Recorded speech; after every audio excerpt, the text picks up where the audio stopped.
இஸ்ரவேல் புத்திரர் திரும்பி தங்கள் தேவனாகிய கர்த்தரையும் அவர்கள் தயவையும் நாடி அஞ்சிக்கையாய் திரும்பி வருவார்கள்.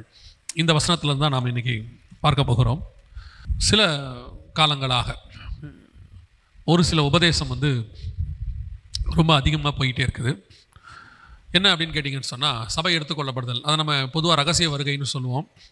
ரகசிய வருகை அப்படிங்கிற வார்த்தையே பைபிளில் இல்லை, அதனால் ரகசிய வருகைன்னு ஒன்று கிடையாது அப்படின்னு சொல்லி நிறையா உபதேசங்கள்.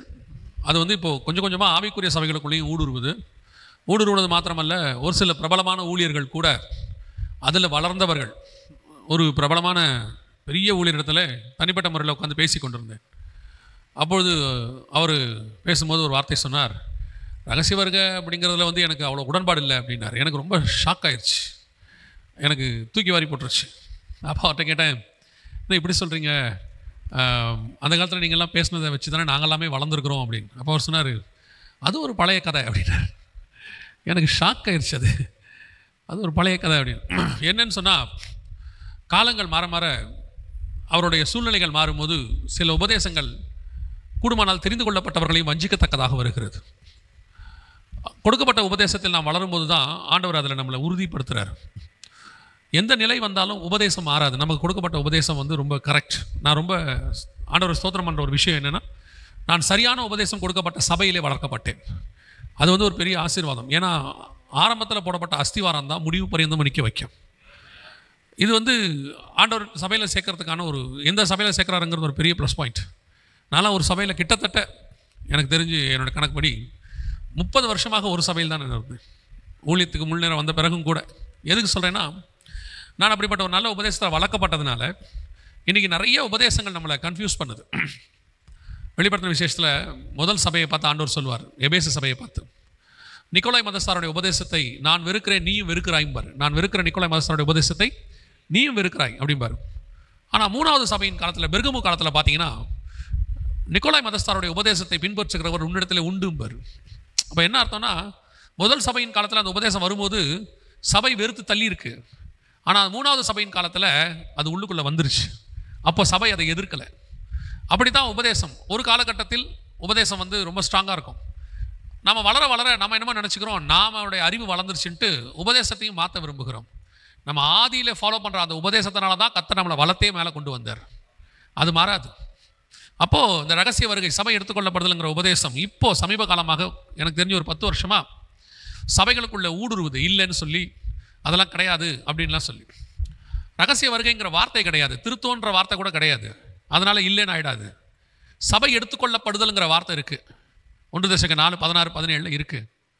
ஆனால் அன்னைக்குள்ள பரிசுத்தவான்கள் நான் புரிந்து கொள்வதற்கு எளிமையாக பகிரங்க வருகை, ரகசிய வருகைன்னு சொல்லி வச்சாங்க. ஏன்னா அன்னைக்கு பைபிளே வாசிக்கிறவங்க ரொம்ப கம்மி. ஏன்னா படிப்பறிவு இல்லாத காலம், 2வது பைபிள் இல்லாத காலம். ஸோ அன்னைக்குள்ள உங்களுக்கு புரிஞ்சுக்கிறதுக்காக அப்படி சொல்லி வச்சாங்க. இன்றைக்கி உடனே ரகசிய வருகையே இல்லைன்ட்டாங்க. எனக்கு ரொம்ப ஆச்சரியம் அந்த ஊழியக்காரோட பேசின போது. சமீபத்தில் கொரோனா நேரத்தில் வீட்டில் இருக்க வேண்டிய காலகட்டம். அப்பொழுது பழைய ஏற்பாட்டை கொஞ்சம் தானியலுக்கு அப்புறம் உள்ள பகுதியை தியானிக்கும் போது ஒரு டைம் லைன், அதாவது ஒரு காலகட்டத்திலிருந்து சபை எடுத்துக்கொள்ளப்படுதல் வரைக்கும் உள்ளதை வரிசை கிரமமாக தீர்க்கதரிசிகளை வைத்து கர்த்தர் உரைத்ததை பார்க்க முடிஞ்சிச்சு. பழைய ஏற்பாட்டில் மட்டும் எனக்கு அது ரொம்ப ஆச்சரியமாக இருந்துச்சு. ஓசியாவின் புஸ்தகத்திலிருந்து யோவேல் புஸ்தகம் வரைக்கும் வரிசை கிரமமாக அடுத்தடுத்து நடக்கிற சம்பவங்களை கர்த்தர் கொடுத்துக்கிட்டே வரார். அப்போ ஒன்றொன்றாக அதை தியானிக்க அதை பற்றின சம்பவங்கள் பூமியிலே நடக்கிறதையும் கர்த்தர் காட்டிக்கொண்டே வந்தார். ஸோ அந்த வசனத்தையும் அந்த சம்பவங்களையும் இணைச்சி பார்க்கும்போது பிரமிப்பாக இருந்துச்சு. அதில் என்ன ஒரு பெரிய ஆச்சரியம்னா, சபை எடுத்துக்கொள்ளப்படுறது அதுலேயும் மென்ஷன் பண்ணியிருக்கிறார் ரகசிய வருகையை பற்றி. அதை தான் நாம் இன்றைக்கி பார்க்க போகிறோம். நீங்கள் வாசித்த ஓசியாவின் புஸ்தகம் 3ஆம் அதிகாரம் 5வது வசனம் கடைசி நாட்களில் நடக்கிற சம்பவத்தினுடைய ஆரம்பம். கடைசி கால சம்பவங்கள்னா, அந்த கடைசி காலம் அப்படிங்கிறது எப்போ ஆரம்பிக்குது அப்படின்னு கேட்டிங்கன்னா, அப்போஸ்தலர் நடவடிக்கைகள் 2ஆம் அதிகாரத்திலேயே பரிசுத்த ஆவியானவர் ஊற்றப்படுறார். அப்போவே கடைசி காலம் என்ன ஆயிடுச்சு, ஆரம்பிச்சிருச்சு. ஆனால் கடைசி காலத்தினுடைய ஆரம்பம் தான் இருக்குது, முடிவு எப்போன்னு கிடையாது பைபிளில். நம்ம ஆண்டவர்கிட்ட எப்போவுமே நம்ம ஆண்டவர் என்ன பண்ணுவார்னா, ஒரு ஹோல்டு அவர் கையில் வச்சுக்கிட்டே இருப்பார். நோவா காலத்தில் கூட சரி, ஜலப்பிரளயம் வரும்னு சொல்லிட்டாரு, சொன்ன நாள் இருக்குது, ஏனோக்கிட்ட சொன்னது இருக்குது. ஆனால் எப்போ வரும்னு அவங்ககிட்ட சொல்லலை, நோவாக்கிட்டையும் சொல்லலை. அதே மாதிரி தான் எல்லா காலகட்டத்திலையும் ஒரு ஹோல்டை தன் கையில் வச்சுக்கிட்டே இருப்பார். இப்போவும் ரகசிய வருகை பற்றினதான அந்த கடைசி காலத்தினுடைய முடிவை அவர் சொல்லவே இல்லை. ஆரம்பிக்கிறது நமக்கு சொல்லிட்டார். பரிசுத்த ஆவியானவர் எப்போ ஊற்றப்பட்டாரோ அன்னையிலிருந்து கடைசி காலம் ஸ்டார்ட் ஆயிடுச்சு. இப்போ கடைசி காலத்தினுடைய மிக முக்கியமான கடைசி இடங்களுக்கு நாம் வந்திருக்கிறோம். எப்படி சொல்கிறோம் அப்படின்னு கேட்டிங்கன்னா, இந்த கடைசி காலத்திலேயே கடைசி நாட்களில் நடக்கிற ஒரு சம்பவம் இருக்குது.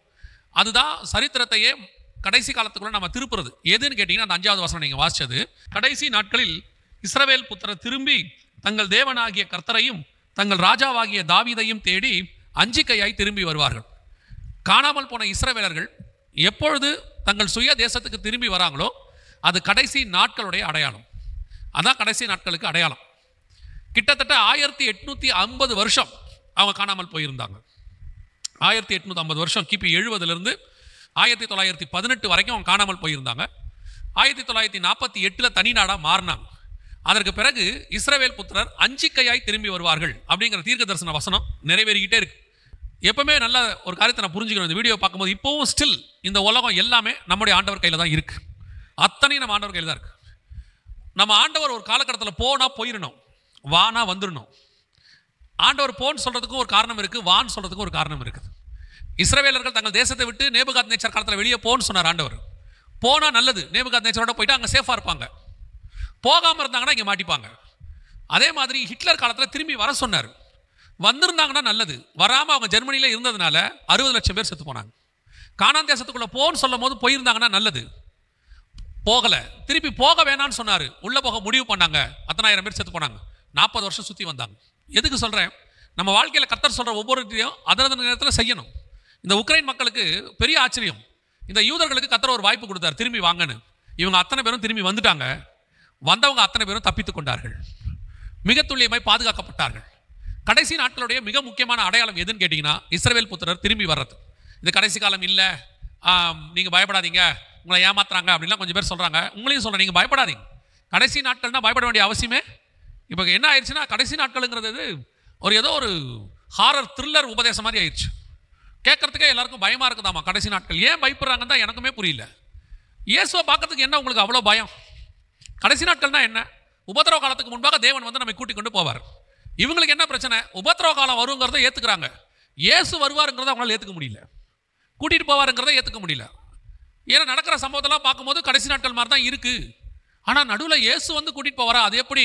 நீ விசுவாசித்தால் தேவனுடைய மகிமையை காண்பாய். அவ்வளோதான். விசுவாசிக்கிறவங்கள தான் இயேசு பார்க்க வர போகிறார். அப்போ கடைசி நாட்கள் என்றால் பயம் வேண்டிய அவசியம் இல்லை. நம் காலத்தில் யாராவது கடைசி காலம் இல்லைன்னு சொன்னாங்கன்னா, இஸ்ரவேல்னு ஒரு தேசம் இருக்குன்னா, அங்கே யூதன் ஒருத்தன் இருக்கிறான்னா கடைசி காலமாக இருந்தால் தான் அவன் இருப்பான். அந்த தேசம் இருக்குன்னா அது கடைசி காலம் தான் அர்த்தம். யோசிச்சு பாருங்க, 1850 வருஷமாக ஒரு தேசமும் இல்லை, ஒரு இனமும் இல்லை, ஒரு மொழியும் இல்லை. இன்னைக்கு திரும்பி நம்ம காலத்தில் வந்துருச்சு, நம்ம கண்ணுக்கு முன்னாடி இருக்குது. இதையே நம்முடைய தாத்தாவுடைய காலத்தில் கேட்டிருந்தாங்கன்னா இல்லை, இஸ்ரவேல் தேசமே இல்லை, பார்க்க முடியாது. ஆனால் நம்ம காலத்தில் நம்ம பார்க்குறோம். அவங்க எகிப்துலேருந்து திரும்பி வந்த மாதிரி, அப்புறம் நெகேமியா தலைமையில் வந்த மாதிரி, செருபாபேல் தலைமையில் வந்த மாதிரி, எஸ்ரா தலைமையில் வந்த மாதிரி, இப்போ நம்ம காலத்திலையும் அவர்கள் திரும்பி வந்திருக்கிறார்கள். இது பைபிள் நடக்கிற சம்பவத்தினுடைய ஒரு பகுதி. நாமும் பைபிள் நடக்கிற சம்பவத்தில் ஒரு பகுதி மக்களாகத்தான் இருக்கிறோம். ஆனால் இதை ஸ்பிரிச்சுவலாக கனெக்ட் பண்ணுறதுக்கு இன்னைக்கு யாருக்கும் முடியல. அவங்களுக்கு இதை ஸ்பிரிச்சுவலாக பார்க்க தெரியல. அதனால என்ன சொல்லிடுறாங்க? இது கடைசி காலம்லாம் இல்லை அப்படின்றாங்க. நீங்கள் ஏமாறாதிருங்கள், நீங்களும் நானும் கடைசி காலத்து ஜனங்கள் தான். உங்களுக்கும் எனக்கும் கர்த்தருக்கு சித்தமானால், நமக்கு தெரியாது அவர் வரும் நாளாகிலும் நாளிகை ஆகிலும் பிதா ஒருவரை தவிர மற்ற ஒருவரும் அறியார், நமக்கு தெரியாது. கர்த்தருக்கு சித்தமானால் நாம் அவருடைய வருகையை பார்க்கிற ஜனங்களாக இருப்பதற்கு நிறைய வாய்ப்பு இருக்கிறது. ஏன் அப்படின்னு கேட்டிங்கன்னா, ஆபிரகாம் இயேசுவின் நாட்களை பார்க்க ஆவலாக இருந்தார். 2000 வருஷம் கழிச்சு அவருடைய சந்ததி அதை பார்த்தது. இயேசு சொல்றாரு, அவன் கண்டு களி கூர்ந்தான். அதே மாதிரி தான் 2000 வருஷத்துக்கு முன்னாடி அப்போஸ்தலர்கள் வருகையை பார்க்க ஆவலாக இருந்தார்கள். அவர்கள் அன்னைக்கு பார்க்கவில்லை, இன்னைக்கு நாம் அவருடைய சந்ததிகளாக இருக்கிறோம். சரியா 2000 வருஷம் நாம் அதை பார்ப்பதற்கு நிறைய வாய்ப்பு இருக்கிறது. அல்லேலூயா. நாம் பார்க்கிறோம், இல்லை நம்முடைய சந்ததி பார்க்கிறது, எப்படியோ. ஆனால் இயேசுவின் வருகை மிக சமீபம். நினையாத நாளிலே மனுஷகுமாரன் வருவார். அதற்கு முன்னோட்டமாகத்தான் இஸ்ரவேலர்கள் தேசத்தை ஸ்தாபித்திருக்கிறார்கள். அங்கே நடக்கிற ஒவ்வொரு சம்பவமும் கடைசி காலத்தினுடைய மிக முக்கியமான சம்பவம் தான். இது முதலாவதாக ஓசியாவின் புஸ்தகம் 3ஆம் அதிகாரம் 4-5 வசனத்தில் சொல்லப்பட்ட தீர்க்க தரிசனம். இது நிறைவேறின உடனே 4ஆம் அதிகாரம் 1வது வசனத்திலிருந்து 9ஆம் அதிகாரம் 4ஆம் வசனம் வரைக்கும் இஸ்ரவேல் புத்திரர் தேவனுக்கு விரோதமாக செய்கிற காரியங்கள் அத்தனையும் அங்கே கொடுக்கப்பட்டிருக்கு. உங்களுக்கு தெரியும் என்று நினைக்கிறேன், வேதத்தில் இது இருக்கு. பொதுவாக இஸ்ரவேல் ஜனங்கள் எப்பொழுதுமே தங்கள் சுய தேசத்துக்கு வருவார்கள். தேவனுக்கு முன்பாக கொஞ்ச நாள் உண்மையாக இருப்பாங்க, திருப்பி கொஞ்ச காலம் அவரை விட்டு தூரம் போவாங்க. கர்த்தர் யாரையாவது வச்சு எச்சரிப்பு கொடுப்பாரு, கேட்க மாட்டாங்க. கர்த்தர் யார் கையிலையாவது பிடிச்சி கொடுப்பாரு. மோவாபிய ராஜா, அம்மோனிய ராஜா யார்ட்டையாவது கொடுப்பாரு. அவன் அவர்களை பிடிச்சி அடி அடின்னு அடிப்பான்.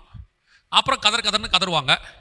ஒரு ரட்சகனை எழுப்புவார். எப்தா, சிம்சோன், கிதியோன் யாராவது ஒருத்தரை எழுப்புவார். அவன் விடுதலை ஆக்குவான். திருப்பி கொஞ்ச நாள் ஒழுங்காக இருப்பாங்க. திருப்பி தேவனை விட்டு தூரம் போவாங்க. திருப்பி பிடிச்சி கொடுப்பாரு. இது சம்பவம் நடந்துக்கிட்டே இருக்கும். நீங்கள் நியாயாதிபதி புஸ்தகத்தை வாசித்து பாருங்கள். யார் கையில் எத்தனை வருஷம் பிடிச்சி கொடுத்தாரு, அப்புறம் யார் வந்து விடுதலை ஆக்கினா, அப்புறம் எத்தனை வருஷம் ஒழுங்காக இருந்தாங்க, திருப்பி யார்கிட்ட பிடிச்சி வரிசையாக இருக்கும் நீங்கள் நியாயாதிபதிகளில்.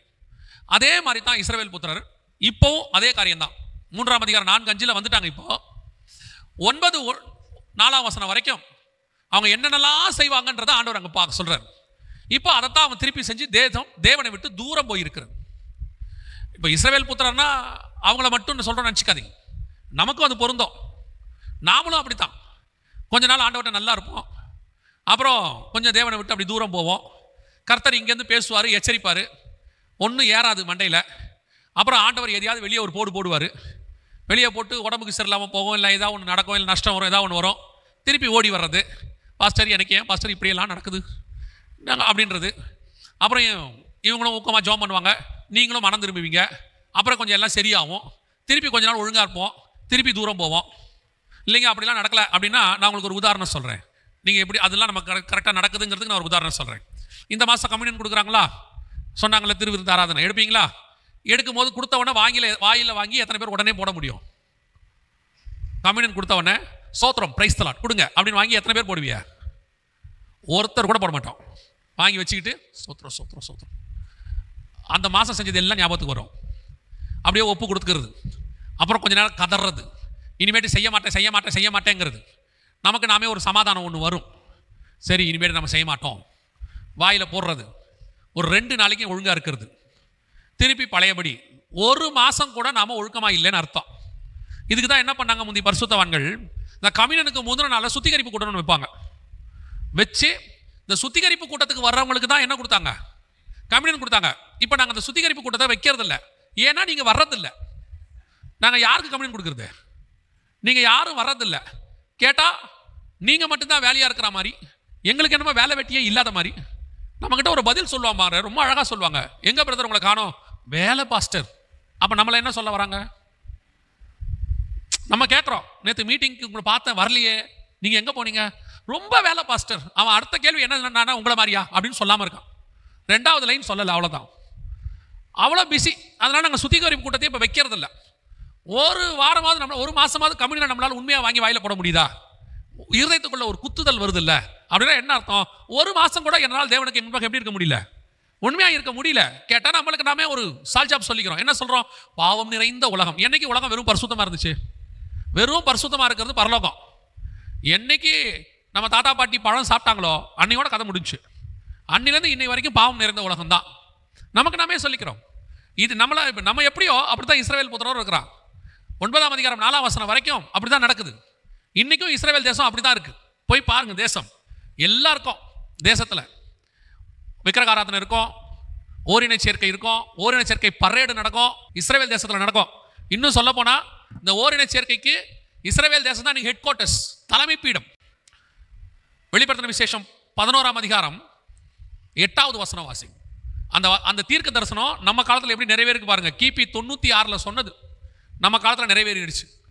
வாசிங்க பார்ப்போம். 11:8. உடல்கள் மகா நகரத்தின் விசாலமான வீதியிலே கிடக்கும்.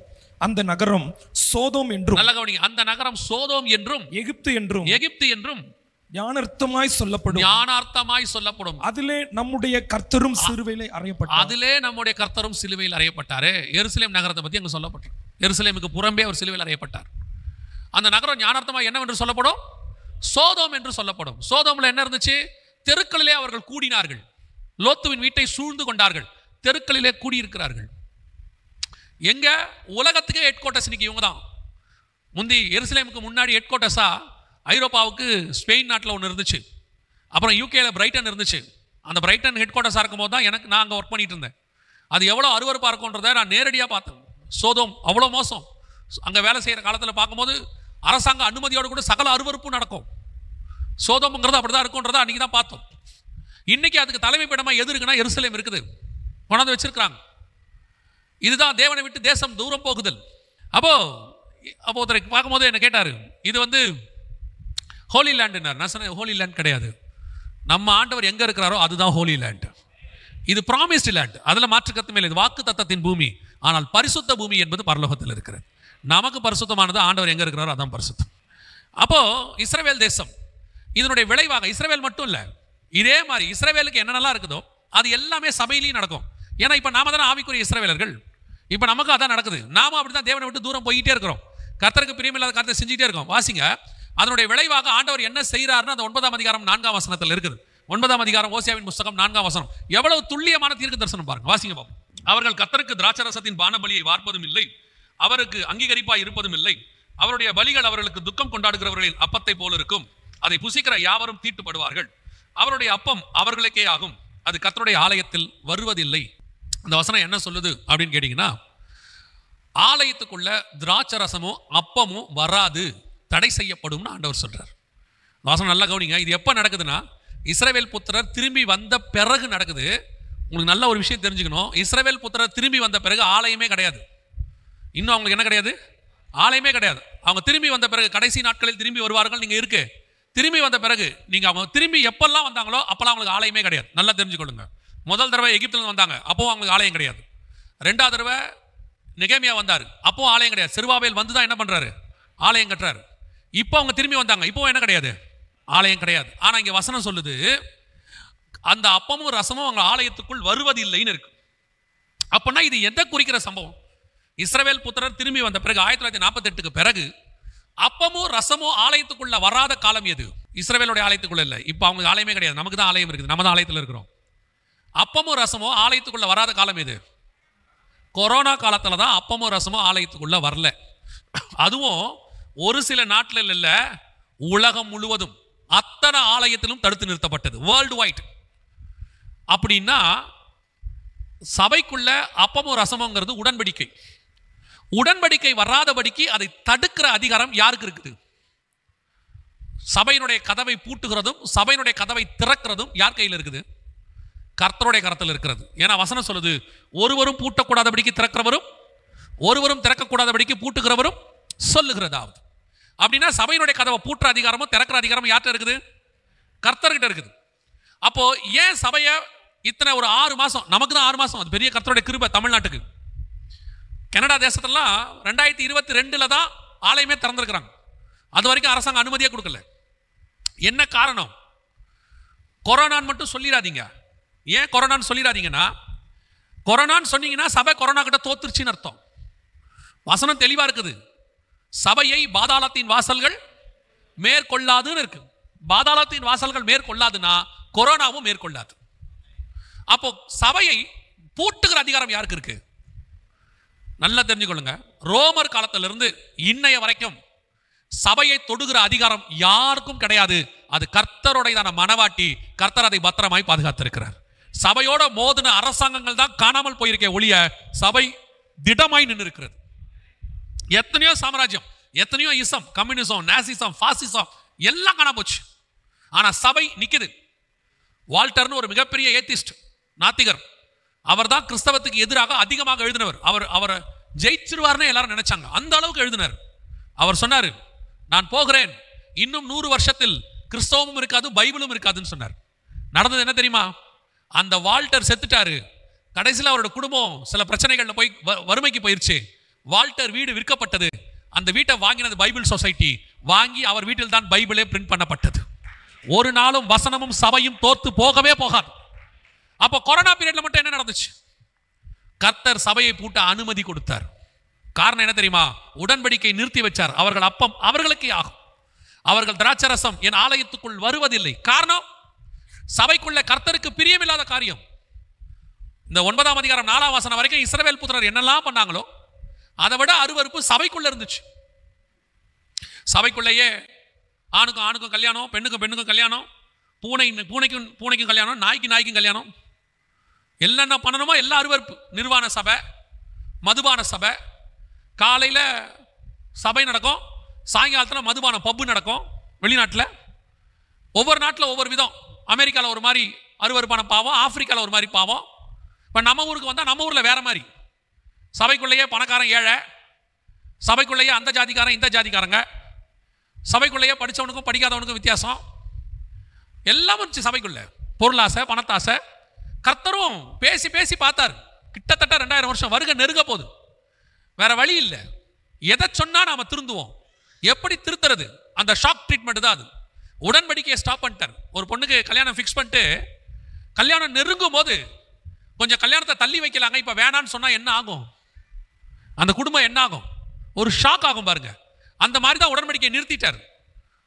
அந்த உடன்படிக்கை நிறுத்தி சபைக்குள்ள அப்பமும் திராட்சரசம் வராத போது ஒரு பெரிய கூட்டம் உண்மையிலே கர்த்தரை நோக்கி கதற ஆரம்பிச்சிச்சு. ஆண்டவரே ஏன் எங்களுக்கு இப்படி நடக்குதுன்னு. ஒரு இன்னொரு பெரிய கூட்டம் அது அவனுக்கு வசதியா போச்சு. இப்ப நாம சபைக்கு கிளம்பி வந்து ஆராதனை கேட்க சொல்றோம்ல, அவனுக்கு அது வீட்டில இருந்து ஆராதனைங்கிறது இன்னும் நல்லதா போச்சு. கிளம்பிலாம் வர தேவையில்லை, லுங்கியோட உட்காந்து கேட்கலாம். சட்டை போடணும்னு அவசியம் இல்லை. அந்த அம்மாவுக்கும் கிளம்பி வரணும்னு அவசியம் இல்லை, நைட்டி போட்டுக்கிட்டே கேட்கலாம்.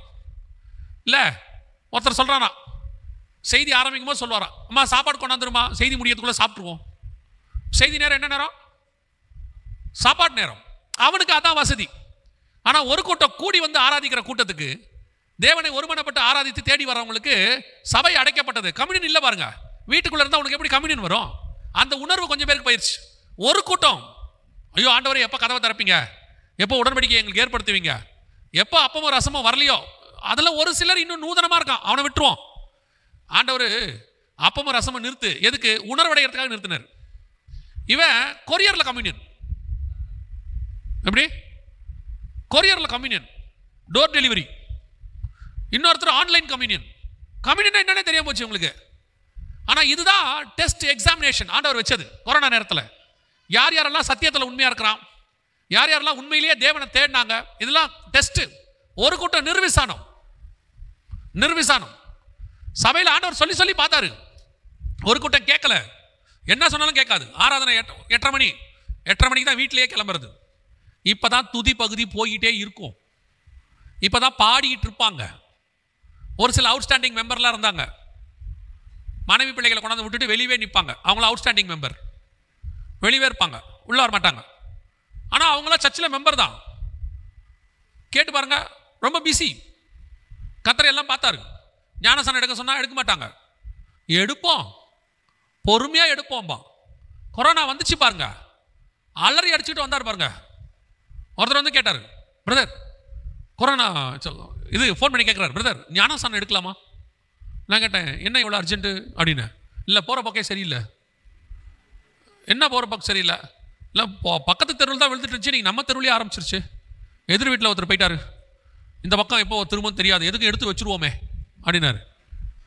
எத்தனை நாள் கதவை திறந்துட்டு தொட்டியை வச்சுக்கிட்டு தலையை தேடிட்டு இருந்தோம். தண்ணி இருக்குது தலை இருக்கா, தண்ணி இருக்குது தலை இருக்கான்னு கேட்டோம்ல, ஒரு வேலை வரல.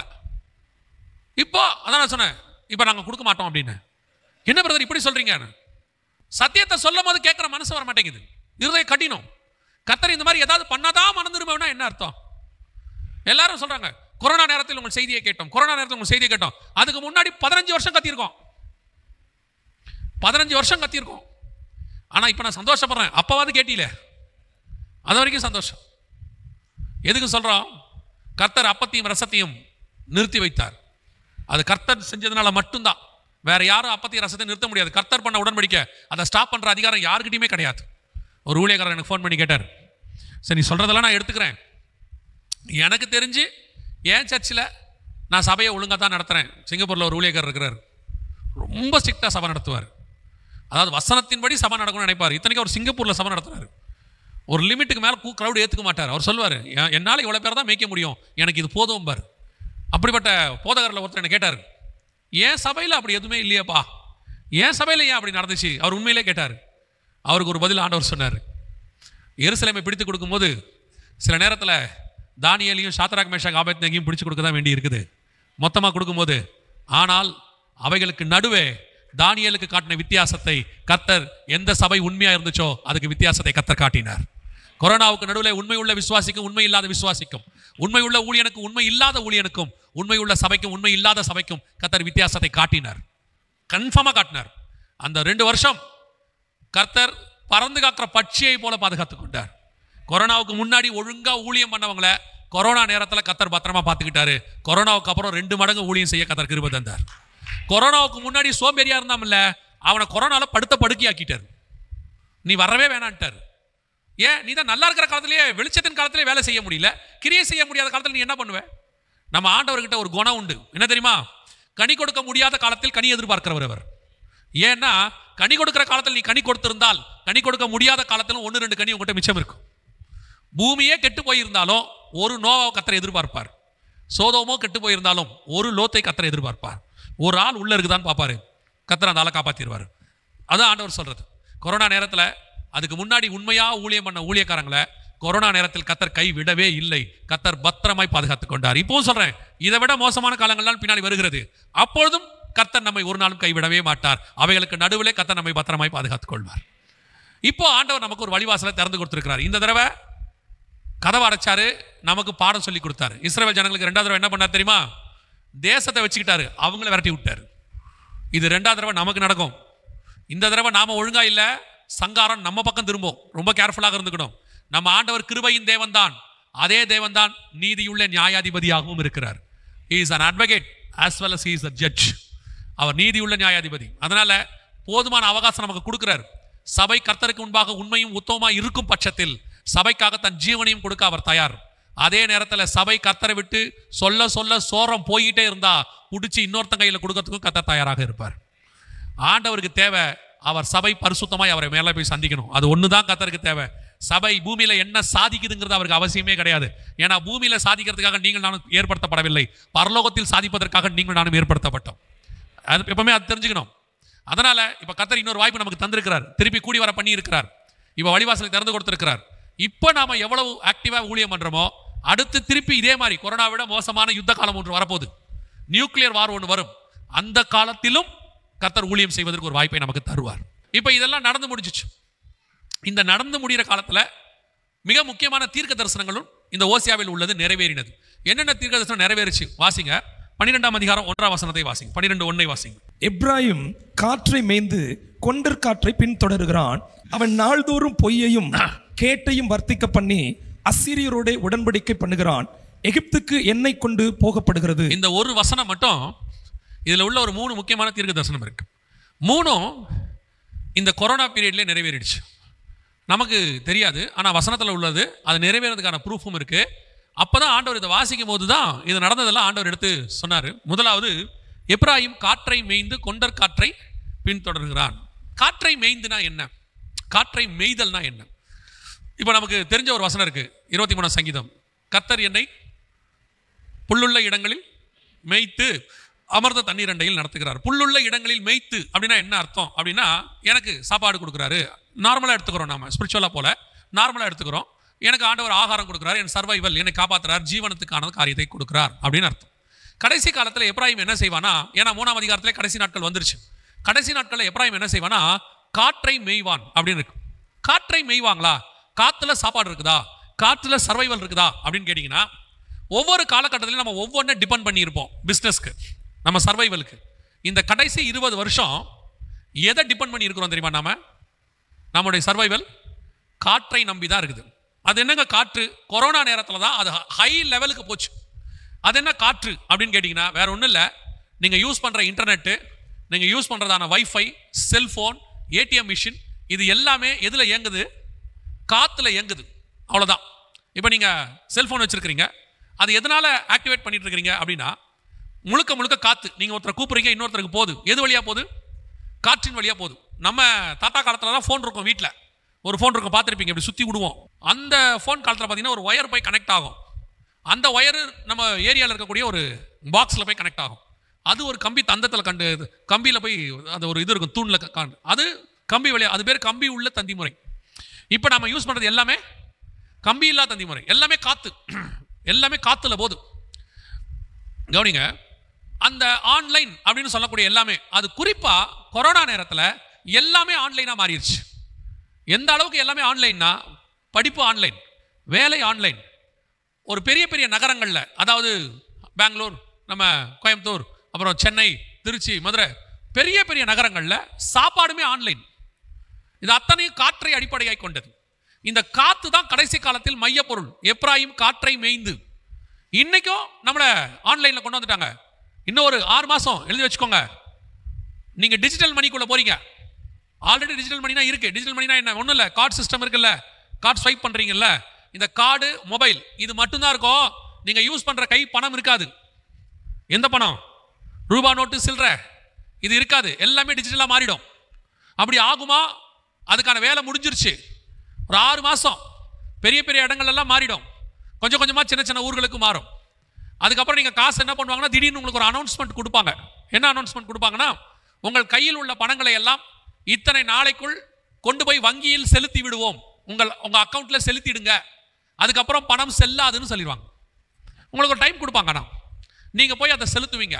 அதுக்கப்புறம் உங்க ஃபோன் வழியாகவோ கார்டு வழியாகவோ அல்லது ஃபோன்பே அல்லது ஜிபே இதுதான் இருக்குமே ஒழிய இந்த கையில் உள்ள பணம் அப்படி நீங்க தொட்டு பார்க்குற பணம் இருக்காது.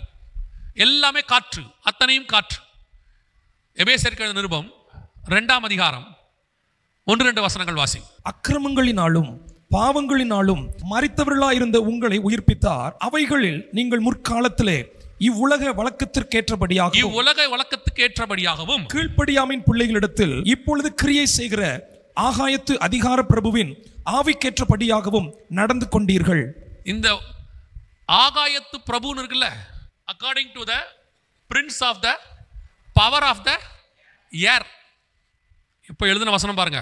இக்காலத்தில் உங்கள் மத்தியில் கிரியை செய்கிற ஆகாயத்து பிரபு. ஆகாயங்கிற வேர்டுக்கு கரெக்டான டிரான்ஸ்லேஷன் என்னன்னா, prince of the power of the air, காற்றின் அதிபதினு அர்த்தம். கடைசி காலத்தில் காற்றின் அதிபதி தான் கிரியை செய்யுமா. இப்போ அந்த காற்றுக்கு அதிபதியினுடைய காலம் தான் வந்திருக்குது. நல்லா கவனிச்சு பார்த்தீங்கன்னா, வருகை நடக்கிறதுக்கு கொஞ்சம் முன்னாடி கர்த்தர் எல்லா காத்தையும் பிடிப்பார்னு பைபிள்ல இருக்கு. 7ஆம் அதிகாரம் வெளிப்படுத்தின விசேஷம் 1-2-3 வசனத்தை வாசிச்சிங்கன்னா, எல்லா காற்றையும் நான் பூமியின் 4 காற்றுகளையும் பிடித்திருக்க கண்டேன் அப்படின்னு வசனம் இருக்கும். எதுக்கு சொல்றேன்? இப்போ காற்றின் அதிபதி காலம் அதுதான் ஓசியாவின் புஸ்தகத்தில் வருது. இப்போ நாம காற்றை மேய்கிற காலம். அதுலயும் பர்டிகுலர் 2வது லைன் என்ன சொல்லுது பாருங்களேன். அவன் கொண்டர் காற்றை பின்தொடர்வான் அப்படின்னு இருக்கு. இந்த கொண்டர் காற்றை பின்தொடர்வான் அப்படிங்கிறதுக்கு இங்கிலீஷ்ல என்ன இருக்கும்னா, இந்த விண்ட் ஃப்ரம் த ஈஸ்ட்னு இருக்கும். கிழக்குல இருந்து வீசும் காற்று. என்ன ஒரு அற்புதமான தீர்க்க தரிசனம் தெரியுமா? இந்த இன்னைக்கு நம்ம உலகத்தையே ஆள்ற டெக்னாலஜி 2G 3G 4G வரைக்கும் எங்க இருந்துன்னு பாத்தீங்கன்னா, விண்ட் ஃப்ரம் வெஸ்ட், அதாவது மேற்கத்திய கண்டுபிடிப்பு. அவங்க தான் அதை கொண்டு வந்தாங்க. ஆனா 5G இருக்கு பாருங்க, இப்ப இருக்க டெக்னாலஜி, இப்ப சொல்லக்கூடிய இந்த 5G டெக்னாலஜி இருக்கு பாருங்க, இது விண்ட் ஃப்ரம் த ஈஸ்ட். இதை கண்டுபிடிச்சது சைனா ஹுவே நிறுவனம். Wind from the east. பர்டிகுலரா அடுத்து 6G வரப்போகுது, அது விண்ட் ஃப்ரம் த ஈஸ்ட், அதுவும் ஜப்பான்ல இருந்து. இந்த கடைசி காலத்தை உலகத்தை ஆளுகை செய்ய போகிற அத்தனையும் the wind from the east. இப்போ இதைத்தான் எப்ராயிம் பின்தொடர்கிறான்னு இருக்கு. அப்ப என்ன அர்த்தம்னா, இப்போ இதை பேஸ் பண்ணி தான் உலகத்தையே அவங்க ஆளுகை செய்ய போறாங்கன்னு அர்த்தம். இந்த 5G, இந்த காத்தை மேயறது, இந்த காத்தை கண்ட்ரோல் பண்றது, இது எல்லாமே இப்போ ஒரு 30 வருஷமா நடக்கிற சம்பவம். ஆனா நீங்க வாசிச்ச வசனம் 2500 வருஷத்துக்கு முன்னாடி பைபிள்ல உள்ள சம்பவம். அல்லேலூயா. நம்ம பைபிளை எப்படி பார்க்குறோம்? ஏதோ ஒரு ஓல்டு புக்கா பார்க்குறோம். இன்னைக்கு இருக்கிற டெக்னாலஜில இருந்து இனி வரப்போற டெக்னாலஜி வரைக்கும் அதில் 100% ஆண்டவர் சொல்லி வச்சிருக்கிறார். நீங்க தானியேல் புஸ்தகம் 7ஆம் அதிகாரம் 2வது வசனத்தை வாசிச்சு பாருங்க. ஆண்டவர் அதில் தெளிவா சொல்றாரு, பூமியின் 4 திசைகளிலும் இருந்து 4 காற்றுகள் சமுத்திரத்தின் மேல் வீச கண்டேன்னு சொல்லிட்டு அடுத்த வசனம் 4 ஜீவன்கள் சமுத்திரத்திலிருந்து எழும்பி வர கண்டேன். 4 ஜீவன்களும் 4 ராஜ்யம்னு இருக்கு. இந்த காத்துக்கும் ராஜ்யத்துக்கும் மிகப்பெரியதான சம்பந்தம் இருக்கு. அதுல ஒண்ணுதான் இப்ப நம்ம கிட்ட கிரியை செய்யுது, ஆகாயத்து பிரபு. கடைசி காலத்துல இந்த காத்து, விண்ட் ஃப்ரம் ஈஸ்ட், இந்த மீடியா எல்லாம் அவங்க தான். முழுக்க முழுக்க இன்னைக்கு உலகத்தையே கண்ட்ரோல் பண்ணணும்னா இந்த இன்டர்நெட்டையும் இந்த சேட்டிலைட்டையும் எவன் கண்ட்ரோல் பண்ண போறானோ அவன் கண்ட்ரோல்ல தான் உலகம் போகுது கொஞ்ச நாளைக்கு. உபதேய புஸ்தகம் 4ஆம் வசனத்தில் ஆண்டவர் சொல்றாரு, நீ வானத்துக்கு ஏறி நட்சத்திரங்களுக்கு நடுவே உன் கூட்டை கட்டினாலும் நான் உன்னை அங்கே இருந்து விழ பண்ணுவேன். இப்போ நட்சத்திரத்துக்கு கூட்டுக்கு நடுவில் போய் நட்சத்திரம் கட்டிட்டாங்க. இப்போ வேர்ல்டு ஃபுல்லாக சேட்டலைட் முழுக்க முழுக்க நம்மளை கொண்டாந்துட்டாங்க. காற்றுக்கு அதிபதி இக்காலத்தில் கிரியை செய்கிறது. கொண்டர் காற்றை பின்தொடர்கிறான். அற்புதமான தீர்க்க தரிசனம். கடைசி காலத்தில் இவங்களுடைய ஆளுகைக்கு தான் நம்ம உட்பட்டு இருக்கிறோம். ரொம்ப கேர்ஃபுல்லாக இருக்கணும். நம்ம டெக்னாலஜி காலத்தில் வந்துட்டோம், பைபிளுக்கும் ஆண்டவருக்கும் சம்பந்தம் இல்லைன்னா நினைக்கக்கூடாது. இன்னைக்கும் உலகம் தேவனுடைய கண்ட்ரோலுக்கு கீழே தான் இருக்கிறது. அதை தாண்டி யாரும் ஒன்றும் செய்ய முடியாது. நாம தான் இந்த காலத்தை மட்டும் பார்க்குறோம். ஆண்டவர் 6000 வருஷமா பூமியில் இருக்கிற எல்லா காலத்தையும் பார்த்து முடிச்சுட்டார். ஆதாம்ல இருந்து நம்ம காலம் வரைக்கும் அவர் பார்த்துட்டாரு. நம்ம தான் ஒரு 30 வருஷம் 40 வருஷம் 50 வருஷம் இந்த உலகத்தை பார்க்குறோம். அதுலேயே நாம என்னமோ அந்த உலகத்தையே மொத்தம் தெரிஞ்ச மாதிரி நினச்சிக்கிறோம். நம்ம ஆண்டவர் தெரிஞ்சு தான் இந்த பூமியை இந்த லெவலுக்கு விட்டு வச்சிருக்கிறார். இன்னைக்கு காத்து அவர் கண்ட்ரோலுக்கு வரும். ஒரு நாள் காற்றை அதட்டுகிறவர் ஒருவர் இருக்கிறார். மேலிருந்து எல்லா கூட்டையும் கீழே தள்ளுவார். அதற்கு பிறகு சர்வ வல்லமை உள்ளவர் ஆளுகை செய்கிற காலம் ஒன்று வரும். அந்த 12ஆம் அதிகாரம் 1ஆம் வசனம் திருப்பி வாசிக்க பார்ப்போம். எவ்வளவு அழகா அந்த தீர்க்க தரிசனத்தை படிப்படியா கொடுக்கிறார் பாருங்களேன். எப்பிராயீம் காற்றை மேய்ந்து கொண்டற் காற்றை பின்தொடர்கிறான். அவன் நாள்தோறும் பொய்யையும் கேட்டையும் வர்த்திக்க பண்ணி அசீரியரோட பொய்யையும் கேட்டையும் நாள்தோறும் என்ன செய்யறானா? வர்த்திக்க பண்ணி. எவ்வளவு அழகா இருக்கு பாருங்க. எப்ப இந்த மீடியா வந்துச்சோ பொய்யும் கேடும் நாள்தோறும் வர்த்திக்க ஆரம்பிச்சிருச்சு. ஒன்னு பொய், இன்னொன்னு கேடு. இன்னைக்கும் எல்லாரும் ரொம்ப கேஷுவலா நம்ம ஒரு வார்த்தை சொல்றோம், இந்த டிவியால தாங்க வீடியோ நாசமா போகுது. அடுத்த வார்த்தை ஃபோனு. இந்த ஃபோனால தான் இந்த பையன் வாழ்க்கையே நாசமா போகுது.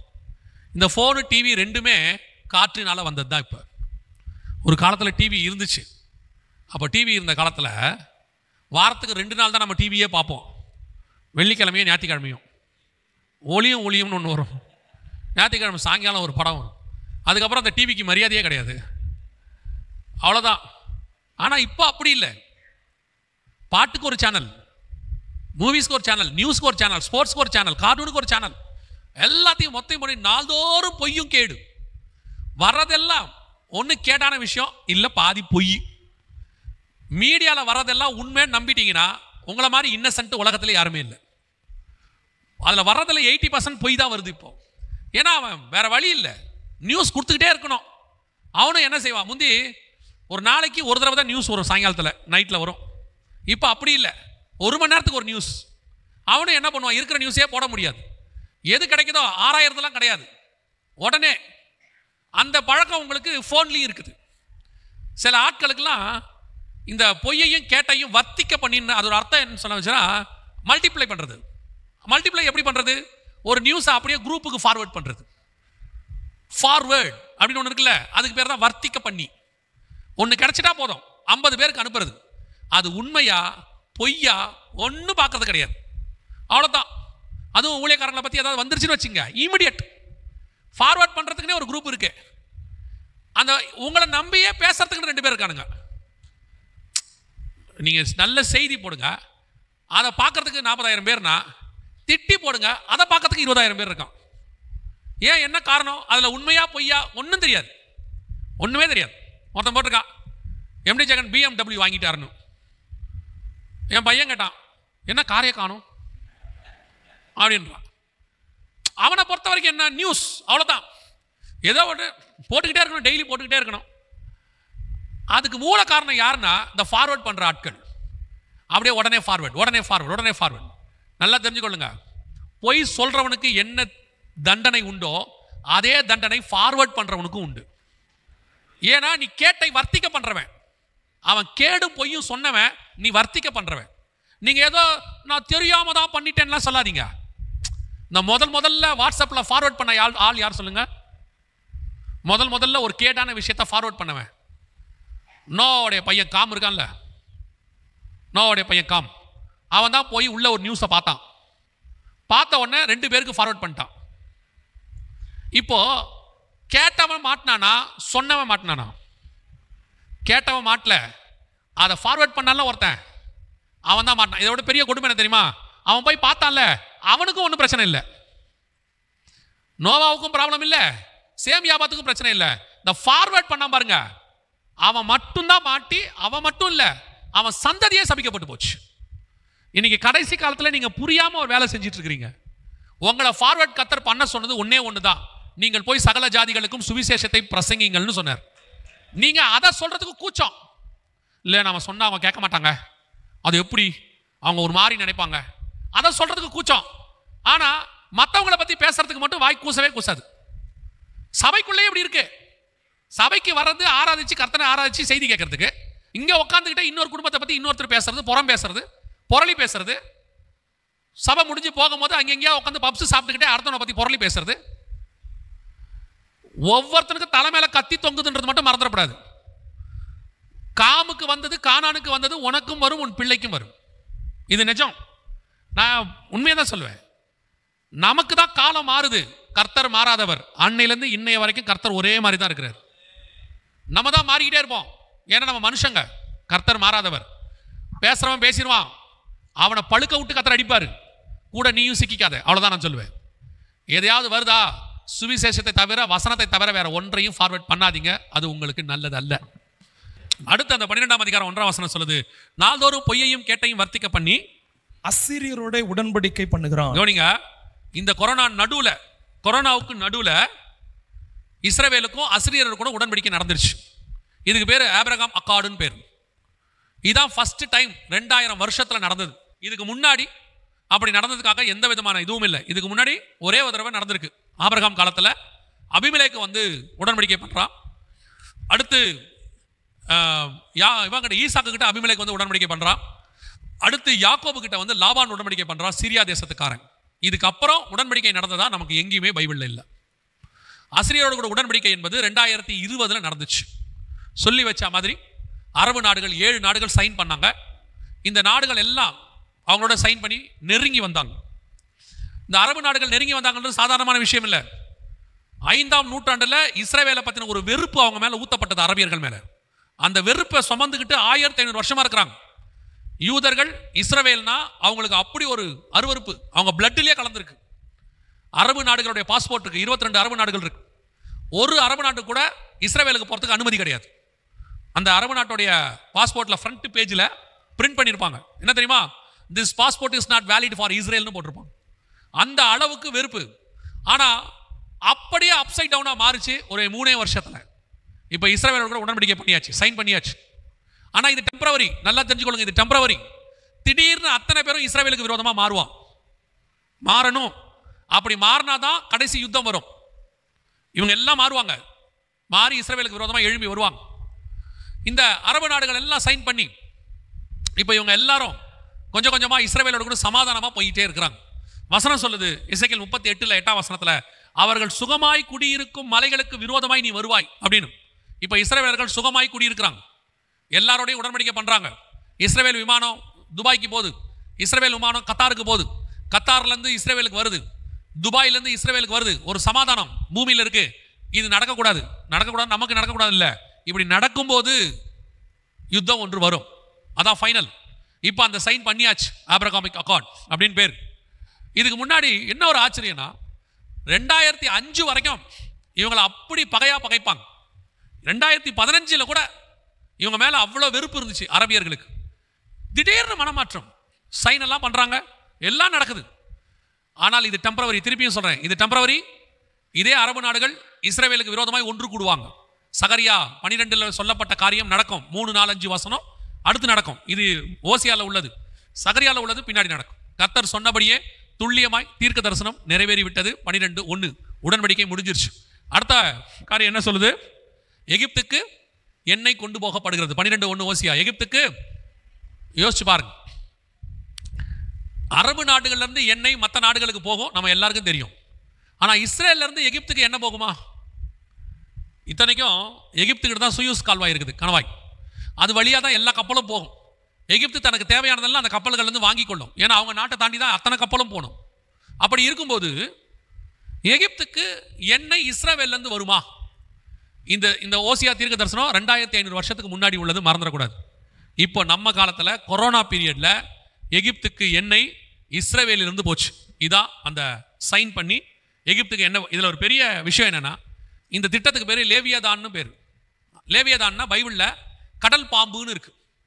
ஏன் இதுக்கு கடல் பாம்புன்னு பேர் வச்சாங்கன்னா, இஸ்ரவேல்ல இருந்து எண்ணெய் கடல்ல பைப் வழியா எகிப்துக்கு போச்சு. ஓசியா 12:1 நிறைவேறிடுச்சு. 1972 இஸ்ரவேலுக்கும் எகிப்துக்குமான சண்டை ஃபேமஸ். அந்த நாட்டினுடைய ஜனாதிபதி நாசர்னு ஒருத்தர் இருந்தார். அவர் சொன்னார், இஸ்ரவேலை வரைபடத்தில் இல்லாதபடிக்கு நான் அழித்து விடுவேன்னு சொன்னார். இன்னைக்கு அந்த நாடு இவங்ககிட்ட எண்ணெய் வாங்கிட்டு இருக்குது. தேவன் சொன்ன தீர்க்க தரிசனம் 100% ஆம் என்றும் ஆமேன் என்றும் நிறைவேறி விட்டது. அல்லேலூயா. இதுல என்ன பெரிய ஆச்சரியம் தெரியுமா? இந்த காலத்தை, இந்த பர்டிகுலர் காலத்தை, எகிப்துக்கு எண்ணெய் கொண்டு போகப்படும் காலத்தை ஓசியாவின் காலத்திலேயே கர்த்தர் நிர்ணயித்திருப்பாரனால், அந்த காலத்தில் வாழ்ற உங்களையும் என்னையும் கர்த்தர் அப்பொழுதே நினைத்திருக்கிறார் என்று அர்த்தம். அல்லேலூயா. யோசிச்சு பாருங்க, இதெல்லாம் எவ்வளவு பெரிய தீர்க்க தரிசனம். எகிப்துக்கு இதுக்கு முன்னாடி இஸ்ரவேல்ல இருந்து என்ன போனதே இல்லை. ஓசியா காலத்துக்கு அப்புறம் முன்னாடி பைபிள் இல்ல. ஓசியா காலத்துக்கு அப்புறம் நடந்த சம்பவங்கள்ல எகிப்துக்கு எண்ணெய் போகவே இல்லை இஸ்ரேல்ல இருந்து. இன்னைக்கு நம்ம காலத்துல தான் போகுது. நம்ம கண்ணுக்கு முன்னாடி பைப் வழியா போயிருச்சு. தீர்க்க தரிசனம் நிறைவேறி விட்டது. இது மூலமா ஒரு விஷயத்தை நம்ம தெரிஞ்சுக்கணும். சூழ்நிலை ஆப்போசிட்டா இருக்கும். கர்த்தர் சொன்னது வேற விதமா இருக்கும். ஆனா கர்த்தர் சொன்னது தான் நடக்கும். சூழ்நிலை படியே நீங்க பார்க்க கூடாது. கர்த்தருடைய வார்த்தையை மட்டும்தான் விசுவாசிக்கணும். சூழ்நிலை எகிப்துக்கு எண்ணெய் போகுமா? போகாது. ஏன்னா ரெண்டு எதிரி நாடு, ரெண்டு பேரும் சண்டை போட்டிருக்காங்க. எப்போ வரைக்கும்? 10 வருஷத்துக்கு முன்னாடி வரைக்கும். இவங்க ரெண்டு பேரும் ஒன்னா எப்பத்துல இருந்து சண்டை போடுறாங்க? பார்வோன் காலத்துல சண்டை போடுறாங்க. பார்வோன் காலத்துல சண்டை போடுறாங்க. ஆனா ஆண்டவர் சொல்றாரு, ஒரு நாள் இவங்ககிட்ட இருந்து எண்ணெய் போகும். அந்த வார்த்தையை நம்ம விசுவாசிச்சா இன்னைக்கு கண்ணுக்கு முன்னாடி நடக்கும். அதே மாதிரி தான் கர்த்தர் நமக்கு சொல்ற வார்த்தையை நம்ம வாக்கு தத்தத்தை உறுதியா பிடிச்சுக்கிட்டோம்னா சூழ்நிலை எப்படி வேணா ஆப்போசிட்டா இருக்கும். சொல்றவங்க என்ன வேணாலும் சொல்லுவாங்க, அது எதுவுமே நடக்காது. கர்த்தர் சொன்னது மட்டும் தான் நடக்கும். அல்லேலூயா. மிக துல்லியமாக. இப்போ ஒரே ஒரு காரியத்தை நான் சொல்லிவிட்டு முடிக்க விரும்புகிறேன். இனி நடக்க போறது என்ன அப்படிங்கிறத நான் சொல்லிட்டு முடிக்க விரும்புகிறேன். இன்னும் ஒரு மிகப்பெரியதான ஒரு யுத்தம் ஒன்று வரும். 2004 இந்த ஊழியத்தை நாங்கள் செஞ்சுட்டு இருக்கிறோம். 2004 வேதாகமத்தில் உள்ள தீர்க்க தரிசனங்களை கர்த்தர் இதே மாதிரி தான் எக்ஸ்பிளைன் பண்ணிட்டே வந்தார். அவர் சொன்ன விஷயங்கள் எல்லாமே ஒன்றின் பின் ஒன்றாக நடக்குது. 2004 இந்த ஊழியத்துக்கு வந்த புதுசில் 2006 ஒரு வீடியோ வெளியிட்டோம். அப்போது அந்த வீடியோவில் இன்னும் இருக்குது, எருசலேம் தலைநகராக மாறும்னு ஆண்டவர் கண்டிப்பாக சொன்னார். ஏன்னா வசனத்தில் இருக்குது எருசலேம் தலைநகராக மாறும். 2018 அது மாறுச்சு. இதே மாதிரி ஒவ்வொரு விஷயமா ஆண்டவர் சொல்கிறார். இப்போ எதுக்கு இதை நான் சொல்கிறேன்னா, 2004 நாங்கள் சொல்லிக்கொண்டே வருகிறோம். வேதத்தில் உள்ளதான தீர்க்க தரிசனத்தின்படி இப்பொழுது இருக்கிற அமெரிக்கா வல்லரசு கீழே விழும், அதற்கு மாற்றாக அந்தி கிறிஸ்துவின் ராஜ்யம் எழும்பும். யோவேல் தீர்க்க தரிசன புஸ்தகம் 1ஆம் அதிகாரம் 6வது வசனம் வாசி. எண்ணி முடியாத ஒரு பலத்த ஜாதி என் தேசத்தின் மேல் வருகிறது, அதன் பற்கள் சிங்கத்தின் பற்கள், துஷ்ட சிங்கத்தின் கடவாய் பற்கள் அதற்கு உண்டு. இது எதை பத்தி சொல்லப்பட்டிருக்கு அப்படின்னா, வெளிப்படுத்தல் 13 இஸ்ரவேலுக்கு விரோதமாக எழும்பி வரக்கூடிய ஒரு நாட்டை பத்தி இருக்கு. 13:2 நான் கண்ட மிருகம் சிறுத்தையை போல இருந்தது, அதன் கால்கள் கரடியின் கால்கள், அதன் வாய் சிங்கத்தின் வாயின்னு இருக்கு. இந்த யோவேல் 1:6 சொல்லப்பட்ட தீர்க்க தரிசனம் அங்கே இருக்கு. அடுத்த கவர்மெண்ட் எழும்பணும். அந்த கவர்மெண்ட் எந்த கவர்மெண்ட்டாக இருக்கணும்னா யூரோப்பியன் யூனியன் இந்த கவர்மெண்ட் தான் எழும்பி வரணும். இந்த கவர்மெண்ட் எழும்பணும்னா இதுக்கு முன்னாடி உள்ள கவர்மெண்ட் போகணும். மேதிய பெர்சியா சாம்ராஜ்யம் எழும்பும் போது பாபிலோன் சாம்ராஜ்யம் முடிஞ்சிருச்சு. கிரேக்க சாம்ராஜ்யம் எழுதும் போது மேதிய பெர்சியா சாம்ராஜ்யம் முடிஞ்சிருச்சு. ரோம சாம்ராஜ்யம் எழும்பும் போது கிரேக்க சாம்ராஜ்யம் முடிஞ்சிருச்சு. அடுத்து ஆங்கிலேய சாம்ராஜ்யம் எழுதும் போது பைசாண்டர் சாம்ராஜ்யங்கள்லாம் முடிஞ்சிருச்சு. அதை தான் சொல்றேன், ஒன்று எழும்பும் போது முன்னாடி உள்ளது முடியணும். அப்போ அடுத்த சாம்ராஜ்யம் யூரோப்பியன் யூனியன் எழும்பணும்னா அதுக்கு முன்னாடி உள்ள அமெரிக்க சாம்ராஜ்யம் முடிவுக்கு வரணும். அமெரிக்க சாம்ராஜ்யம் முடிவுக்கு வரணும்னு ஒரு 20 வருஷமாகவே, கிட்டத்தட்ட ஒரு 18 வருஷமாகவே நாங்கள் சொல்லி கொண்டு வருகிறோம். வேதத்தில் உள்ள இந்த கணக்கின்படி இப்போ அமெரிக்காவில் 20 பேங்க் மூடிட்டாங்க. உங்களுக்கு தெரியும்னு நினைக்கிறேன். அதுலேயும் முக்கியமான பேங்க் சிலிக்கான் வேலி பேங்க் மூடிட்டாங்க. SVB முடியாச்சு. இப்போ இன்னைக்கும் 10 பேங்க் கொலாப்ஸ்ட் ஆயிடுச்சு. யூகேல பேங்க் கொலாப்ஸ் ஆகிட்டு இருக்கு. ஒவ்வொரு நாளும் 4 பேங்க் 3 பேங்க் மூடிட்டே இருக்கிறாங்க. இப்போமே இந்த குறைஞ்சபட்சம் பார்த்தீங்கன்னா 30-35 பேங்க் மூடிட்டாங்க இந்த 3 நாளைக்குள்ள மட்டும். அமெரிக்கா டவுன் ஆகிட்டே இருக்குது. அமெரிக்கா இன்னும் பொருளாதாரத்தில் விழும். அமெரிக்கா வல்லரசு தன்மையை இழக்கும். அது இழக்குன்றதுனால உடனடியாக ஒரு யுத்தம் ஒன்று ஆரம்பிக்கும், 3ஆம் உலக யுத்தம். இந்த 3ஆம் உலக யுத்தத்தின் முடிவில் இது எழும்பும். இந்த யூரோப்பியன் யூனியனுடைய கடைசி ராஜா, கடைசி பிரசிடென்ட் தான் அந்தி கிறிஸ்துவாக இருப்பார். இன்னும் இந்த சாம்ராஜ்யம் இப்போ ரெடியா நிக்குது. அமெரிக்கா விழுறதுக்காக வெயிட்டிங். இது எழும்ப ரெடி ஆயிருச்சு. அதில் அமெரிக்க டாலர் விழுந்துச்சுன்னா யூரோ எழும்பும். அமெரிக்க டாலர் விழுந்துருச்சு. நல்ல கவனி. அமெரிக்காவினுடைய வீழ்ச்சி தொடங்கிருச்சு. இனி அமெரிக்கா எழும்பாது, ஃபினிஷ். அமெரிக்காவுக்கு பதிலாக யூரோப்பியன் யூனியன் தான் எழும்பும். இதுதான் யோவேல் 1:6. இவைகளுக்கு சம்பவிக்கும் போது இதுக்கு நடுவில் இவ்வளவும் நடந்துருக்கு. இதெல்லாம் பர்ஃபெக்டா டைம் லைனா இருக்கு பைபிள்ல. இது நடக்கும்போது சபை எடுத்துக்கொள்ளப்படுதல் இருக்குதா? எனக்கு அதான் ஆச்சரியம். யோவேல்ல பார்த்தீங்கன்னா அவர் டெக்னாலஜியை பற்றி பேசுவார். 2ஆம் அதிகாரம் 4ஆம் வசனத்துலலாம் பார்த்தீங்கன்னா மிகப்பெரிய டெக்னாலஜி பற்றி பேசிட்டு இருக்கிறார். 2வது வசனத்தில் பரவுகிறது ஏராளமான பலத்த ஜாதி தீவிரமாக வந்து பரவும், அப்படிப்பட்டது முன் ஒரு காலத்தில் உண்டாகவும் இல்லை, இனி தலைமுறையாக வரும் வருஷங்களில் உண்டாகுவதும் இல்லை. அவைகளுக்கு முன்பாக அக்கினி பட்சிக்கும், அவைகளுக்கு பின்பாக ஜுவாலை எரிக்கும், அவைகளுக்கு முன்பாக தேசம். இப்படி இது ஒரு பெரிய டெக்னாலஜி. இதை பற்றி எக்ஸ்பிளைன் பண்ணுறதுக்கு இப்போ நேரம் இல்லை. இன்னைக்கு உள்ளதான ஏஐ டெக்னாலஜின்னு இன்னும் ஏஐ டெக்னாலஜியோடைய அட்வான்ஸ்ட் அடுத்து வரக்கூடியதான வேர்ஷனை பற்றி யோவேலுக்கு வெளிப்படுத்துறார். ட்ரோன் டெக்னாலஜி பக்கா பர்ஃபெக்டான விஷன் யோவேலுக்கு கொடுக்குறார் ஆண்டவர். இந்த விஷனை காட்டிட்டு, இவ்வளோ பெரிய டெக்னாலஜியை காட்டிட்டு, நடுவில் திடீர்னு பார்த்தீங்கன்னா சம்பந்தம் இல்லாமல் ஒரு வசனத்தை கொண்டு வரார் பாருங்க. வாசிங்க 2:16 வாசிங்க பார்ப்போம். ஜனத்தை கூட்டுங்கள், சபையை பரிசுத்தப்படுத்துங்கள், முதியோரை சேருங்கள், பிள்ளைகளையும் பாலுண்ணுகிற குழந்தைகளையும் கூட்டுங்கள், மணவாளன் தன் அறையையும் மணவாட்டி தன் மறைவையும் விட்டு புறப்படுவார்களாக. சம்பந்தமே இல்லாம ஒரு வசனம் ஒன்று வருது பாருங்க. அவர் வேற ஒரு டெக்னாலஜி பத்தி ஃபுல்லா அங்க பேசுறார். அதை பத்தி தான் 14வது வசனம் வரைக்கும் பேசிக்கிட்டே இருப்பார். அங்க பாத்தீங்கன்னா சந்திரன் இருண்டு போகும், நட்சத்திரங்கள் ஒளி மங்கும், அவர் தமது சேனைக்கு முன் சத்தமிடுவார். எல்லாருக்கும் ஒரு யுத்தத்தை பத்தி அதன் மூலமா நடக்கிறதான ஒரு காரியத்தை பத்தி பேசிக்கிட்டே இருப்பாரு. நடுவுல சம்பந்தம் இல்லாம ஜனத்தை கூட்டுங்கள், சபையை பரிசுத்தப்படுத்துங்கள். எதுக்காக அப்படின்னு கேட்ட கீழே வசனம் சொல்லுது, மணவாளன் தன் அறையையும் மணவாட்டி தன் மறைவையும் விட்டு புறப்படுவார்களா. மணவாளன் மணவாட்டிங்கிற கான்செப்ட் புதிய ஏற்பாட்டு சபைக்கும் இயேசுக்கும் உள்ளதுதானே ஒழிய இஸ்ரவேலுக்கும் பழைய ஏற்பாட்டு சபைக்கும் கிடையாது. இஸ்ரவேல மணவாட்டியா கர்த்தர் சொல்லவே இல்லை.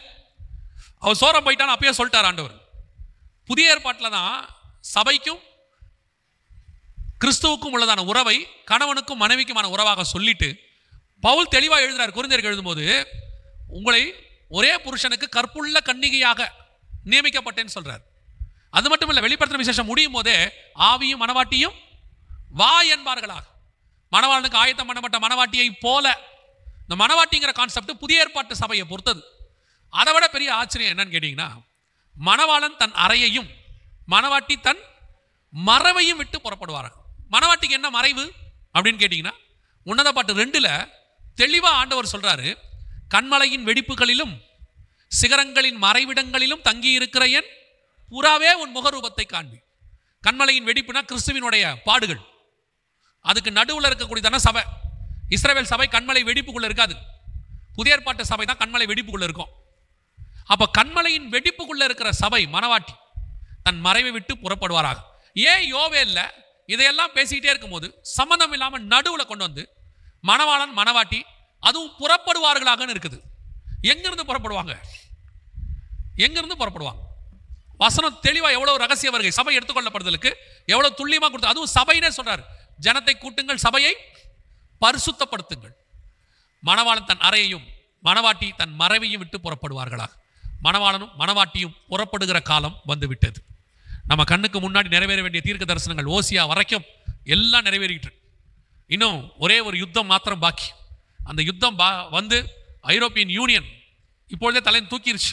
நம்ம கண்ணுக்கு முன்னாடி யுத்தம் தொடங்க போகுது. இதுக்கு நடுவில் கர்த்தருடைய வருகையும் சம்பவிக்க போகிறது. மணவாளன் மறைவாய் இருக்கிற தன் மணவாட்டியை எடுத்துக்கொண்டு போக போகிறார். ரகசிய வருகைன்னு ஏன் சொன்னாங்க தெரியுமா? யாருக்கும் தெரியாம கொண்டு போறதுனால அதுக்கு பேர் என்னது? ரகசிய வருகை. அதனால தான் அதுக்கு ரகசிய வருகை. இப்போ பாருங்க, மணவாட்டியை ரகசியமா அறையிலிருந்து அவர் கூட்டிட்டு போறார். அதனால அதுக்கு பேர் ரகசிய வருகை. பரிசுத்தவான்கள் நமக்கு முன்னாடி சொன்னவங்க தப்பா சொல்லலை, புரிதலுக்காக நமக்கு சொல்லி வச்சிருக்கிறாங்க. அப்போ நமக்கு காலத்தில் நம்ம கண்ணுக்கு முன்னாடி கர்த்தருக்கு சித்தமானால் வருகை நடைபெறுவதற்கு நிறைய வாய்ப்பு இருக்கிறது. இது இப்போ நம்ம மிக முக்கியமான யோவேல் காலத்துக்குள்ளே நுழையிறோம். ஆண்டவர் சொன்ன ஒவ்வொரு தீர்க்க தரிசனங்களும் மிக துல்லியமாய். அதனால தான் பவுல் சொல்லும் போது, பழைய ஏற்பாட்டை பற்றி சொல்லும் போது, அற்பமாய் எண்ணாதிருங்கள், அவைகள் வரும் காரியங்களுக்கு நிழலாய் இருக்கிறது, அவைகளின் பொருள் கிறிஸ்துவை பற்றினது. இதில் எந்த வேத வாக்கியமோ அற்பமானது அல்ல. ஒவ்வொன்றுக்குள்ளேயும் கர்த்தருடைய தீர்க்க தரிசனம் புதைந்திருக்கிறது. அவைகளுக்குள்ளே கர்த்தருடைய திட்டமும் இருக்கிறது. அதை சபைக்கு வெளிப்படுத்த கர்த்தர் சித்தமுள்ளவராக இருக்கிறார். அல்லேலூயா. இப்போ ஆண்டவர் கூடி வர பண்ணியிருக்கிறாரு. இப்போ சபைக்கு ஆண்டவர் கொடுத்திருக்கிற ஒரே வேலை, சபையை பரிசுத்தப்படுத்துங்கள். இப்போ எதுக்கு ஆண்டவர் உங்களை என்னை திருப்பி கூட்டு வந்திருக்கிறாரு? சபைக்கு கூட்டு வந்த நோக்கம் என்ன? நான் சொல்லிவிட்டு முடிக்கிறேன், கவனிங்கள். சபை என்பது பிளஸிங் சென்டர் இல்லை. சபை என்பது ஹீலிங் சென்டர் இல்லை. சபை என்பது டெலிவரன்ஸ் சென்டர் கிடையாது. சபை என்பது டிரான்ஸ்ஃபர்மேஷன் சென்டர், மறுரூபம் ஆக்கப்படுவதற்கான இடம், மணவாளனை போல மணவாட்டியை மாற்றுகிற இடம். அதுக்கு நடுவில் ஹீலிங்கும் டெலிவரன்ஸும் பிளஸ்ஸிங்கும் எல்லாம் தானாக வரும். கர்த்தர் என்னென்ன நியமிச்சாரோ அதெல்லாம் என்ன செய்யும்? தானாக வரும். நம்ம ஆண்டவர் நம்மளை ஆசீர்வதிக்காமல் வேறு யாரும் ஆசீர்வதிக்க போகிறார்? நம்ம இப்போ நம்மளை ஆசீர்வதிக்காமல் தான் இருக்கிறாரா? அவர் நம்மளை தெரிந்து கொண்டாரே, அதுவே பெரிய ஆசீர்வாதம். எத்தனை ஞானவான்களுக்கு மறைச்சிட்டு பைத்தியமான நம்மளை தெரிஞ்சுக்கிட்டார் பாருங்க. உலகத்தில் உள்ள எத்தனையோ பேருக்கு போய் இயேசு சொன்னால் ஏற்றுக்க மாட்டேங்கிறான். ஆனால் உங்களுக்கும் எனக்கும் ஏற்றுக்கொள்கிற மனப்பக்குவத்தை அவர் வச்சாரு. அதுதான் இருக்கிறதுலையே பெரிய ஆசீர்வாதம். இதை விட வேற என்ன பெரிய ஆசீர்வாதம் வேணும்? இன்னைக்கு உலகம் வேற விதமான ஆசீர்வாதத்தை பேசிட்டு இருக்குது, வேற விதமான டெலிவரன்ஸ். இன்னைக்கு நம்மளை உலகத்துல ஆண்டவர் டெலிவர் பண்ணி கொண்டு உட்கார வச்சிருக்கிறாரு. மாறுபாடான சந்தத்தை விட்டு விலகி நம்மளை ரட்சித்திருக்கிறாரு. ஹீலிங், நம்முடைய ஆத்மாவை ஹீல் பண்ணியிருக்கிறாரு. கொரோனால எத்தனை கோடீஸ்வரன் சூசைட் பண்ணி செத்துட்டாங்க பாருங்க. துக்கத்தில், ஸ்ட்ரெஸ்ல, டிப்ரெஷன்ல. நாம அவங்கள மாதிரி கோடீஸ்வரங்களாம் கிடையாது. அந்த அளவுக்கு பணம் கிடையாது.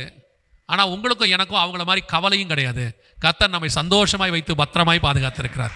இதை விட டெலிவரன்ஸ் வேற என்ன வேணும்? ஹீலிங் என்ன வேணும்? உலக பிரகாரமான ஹீலிங்ல ஆண்டவர் ஈஸியாக கொடுத்துட்டு போயிடுவார். ஆனால் ஆத்மாவுக்கு தேவையான ஹீலிங்கை கர்த்தர் ஒருத்தரால் மட்டும்தான் தர முடியும், வேற யாராலையும் தர முடியாது. இன்னைக்கு ஒரு கூட்டம் உங்களை ஏமாத்திட்டு இருக்குது.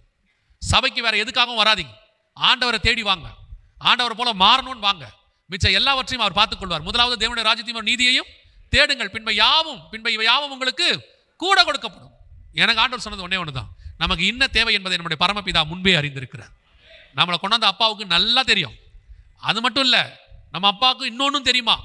நீங்கள் வேண்டிக் கொள்வது இன்னதென்று அறியாது இருக்கிறபடியினாலே. ரோமர் 8 இருக்கு. நீங்கள் வேண்டிக் கொள்வது இன்னதென்று அறியாது இருக்கிறபடியினாலே உங்களுக்கு என்ன வேண்டும்னு சொல்ற ஒரு டியூஷன் மாஸ்டரையும் கூட வச்சிருக்கிறாராமா. உங்களுக்கு வேண்ட தெரியாது, அதனால நான் என்ன செய்யறேன், என்ன தேவை என்பதை வேண்டுதல் செய்வதற்கு வாக்கு கடங்காத பெருமுச்சலோட விண்ணப்பங்களை ஏறெடுக்கிற ஒரு டியூஷன் மாஸ்டரையும் கூட வச்சுக்கிறார். அவர் நமக்கு சொல்லி கொடுக்கிறாராமா என்ன தேவைன்னு. அவர் சொல்லி கொடுக்காததை சிலர் சொல்லி கொடுக்குறாங்க. நீங்க கேளு, ஆண்டவரை கிளைம் பண்ணு, இது பண்ணு, எவன் பேச்சையும் கேட்காதீங்க, எவன் பேச்சையும் கேட்க. கூடவே நமக்கு ஒரு மாஸ்டர் இருக்கிறார், டியூஷன் மாஸ்டர். என்ன தேவை என்பதை நமக்கு சொல்லிக் கொடுக்கறதுக்குனே அவரை வச்சிருக்கிறாராமா. அவரை தவிர இவெல்லாம் என்ன சொல்லிக் கொடுக்கறது? இந்த பய பேச்செல்லாம் கேட்டீங்கன்னா தொலைஞ்சிய. நல்லதுக்கு சொல்றேன், நீங்கள் சபைக்கு வருவது பரிசுத்தம் அடைவதற்கு, தேவனை போல மாறுவதற்கு. நம்முடைய ராஜா காலம் நெருங்கி விட்டது. ரொம்ப சீக்கிரம் வாசப்படியில் தான் நிற்கிறார், வேற எங்கேயும் இல்லை. உள்ளே வருவார், அழைத்து கொண்டு மேலே போகிறார். அல்லேலூயா. நம்ம ஜெபம் பண்ண போகிறோம். எழுந்திரிப்போமா? நம்ம எல்லாம் தேவ சமூகத்தில் எல்லாம் கண்களை மூடுவோமா? நம்முடைய ஆண்டவர் சொன்ன தீர்க்க தரிசன வார்த்தைகளில் ஒன்று கூட தவறி போகவில்லை. உரைக்கப்பட்டது வேணா 2000 வருஷத்துக்கு முன்னாடி இருக்கலாம், நான் நிறைவேறுவது நம்முடைய காலத்தில் நிறைவேறி கொண்டிருக்கிறது. எழுத்துக்கு எழுத்து நிறைவேறுகிறது. ஒன்று கூட தவறி போகவில்லை. நம்முடைய காலத்தை குறித்து முன்னுரைத்த தேவன் நம்முடைய காலத்தில் தான் மணவாளனுடைய வருகையும் மணவாட்டியினுடைய எடுத்துக்கொள்ளப்படுதலையும் பேசியிருக்கிறார். மணவாளன் தன் அறையையும் மணவாட்டி தன் மறைவையும் விட்டு புறப்படுவார்களாக. நம்ம ஆயத்தப்பட்டிருக்கிறோமா? இந்த தீர்க்க தரிசனங்கள்லாம் என்ன, நிறைவேறுதல்லாம் என்னன்னா அடையாளம். அவர் தம்முடைய அற்புதங்களினாலும் அடையாளங்களினாலும் நம்முடைய வசனத்தை உறுதிப்படுத்தினார்னு இருக்கு. இது அதுக்கான ஒரு காரியம்தான். ஆனால் இது தெரியாவிட்டாலும் கூட ஒன்று நடக்கும், கர்த்தருடைய வருகை நிச்சயம் நடக்கும். நாம் அதுக்கு ஆயத்தமாக இருக்கணும். கர்த்தர் நம்ம மேல் வச்ச கிருபை நமக்கு இதை தெரியப்படுத்துகிறார், அவ்வளோதான். நமக்கு இதெல்லாம் தெரியப்படுத்துறது அவர் நம்ம மேலே வச்சுதான ஒரு தயவு. தெரியப்படுத்தாவிட்டாலும் நாம் ஆயத்தமாக தான் இருக்கணும். ஒரு 50 வருஷத்துக்கு முன்னாடி உள்ள பரிசுத்தவான்களுக்கு அந்த வாய்ப்பெல்லாம் கிடைக்கல. அவங்க விசுவாசித்து காத்திருந்தாங்க. இந்த காலகட்டத்துக்கு கர்த்தர் இதை நமக்கு தெரியப்படுத்துகிறார். நாம் இன்னும் அவர்களை விட அதிகமாய் காத்திருக்க வேண்டும். இன்னும் தேவனை உறுதியாய் பற்றி கொள்ள வேண்டும். இந்த உலகம் எனக்கு பாத்திரம் இல்லைங்கிற எண்ணம் வரணும். இந்த உலகத்தில் இருக்கிறோம், ஆனால் இந்த உலகம் எனக்கு பாத்திரம் அல்ல. நமக்கு பொருள் தேவை, ஆனால் பொருள் ஆசை தேவையில்லை. நமக்கு தேவைக்கு என்னவோ அதை பரலோகம் கண்டிப்பாக கொடுக்கும். ஆனால் நம்முடைய எண்ணம் மாத்திரம் ஒன்றே ஒன்று தான், நான் எப்படியாகிலும் தேவனை சந்திக்க போக வேண்டும். அந்த வருகையை நான் மிஸ் பண்ணிடக்கூடாது. ஒவ்வொரு நாளும் ஆயத்தப்படணும். ஒப்பு கொடுப்போமா தேவ சமூகத்தில்? கரங்களை உயர்த்தி, ஆண்டவரே நீர் வரும்போது நானும் என் வீட்டாரும், என்னை நம்பி கொடுத்த குடும்பம், என்னை நம்பி கொடுத்த திருச்சபை, அதை பத்திரமாய் கொண்டு வந்து உம்முடைய சமூகத்தில் நான் சேர்க்க வேண்டும். ஆண்டவரே, என்னை நம்பி கொடுத்தவைகளில் ஒன்றை கூட நான் இழந்து போகக்கூடாது. ஆண்டவரே, ஒப்பு கொடுப்போமா தேவ சமூகத்தில்? Thank you Holy Spirit. நன்றி ஆவியானவரே.